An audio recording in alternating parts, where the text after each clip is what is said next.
Hey, in this video, I'm going to show you how to make this delicious tomato and vegetable pie using a frozen pie crust. This dish is based on a vintage recipe that I found in an old cookbook or a similar pie.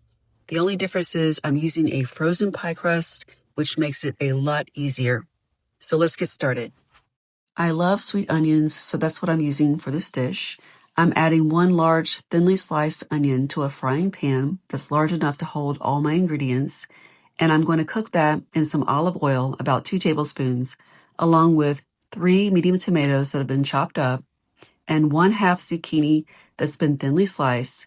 And of course, you want to add some garlic. I'm using about 1 clove of garlic, but of course, you can use as much garlic as you like.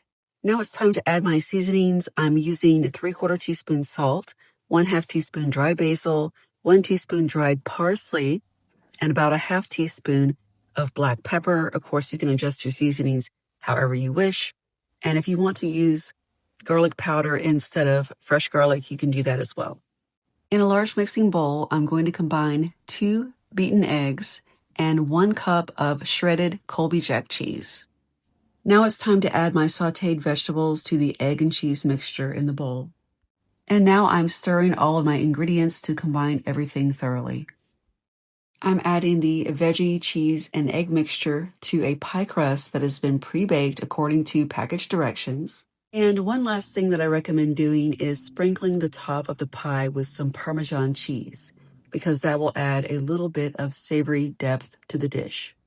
I'm going to bake my pie on a cookie sheet in a preheated oven at 425 degrees Fahrenheit for about 8 to 10 minutes until it's lightly golden. And here's my pie straight out of the oven. I need to let it rest for about 15 to 20 minutes before I cut into it. And there you go, delicious tomato vegetable pie.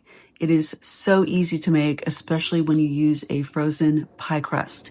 And it can either be a main dish or a side dish, depending on what your appetite is. You know, this dish is also good the next day, but it's so yummy. Who will want to wait till the next day to eat it? You'll want to eat it right away. Okay, guys, that's it for this video. If you've made it through the entire thing, I do appreciate you sticking around and watching to the very end. And if you haven't already subscribed to my channel, please consider doing so because I do plan to upload more great content in the future. Thanks for watching.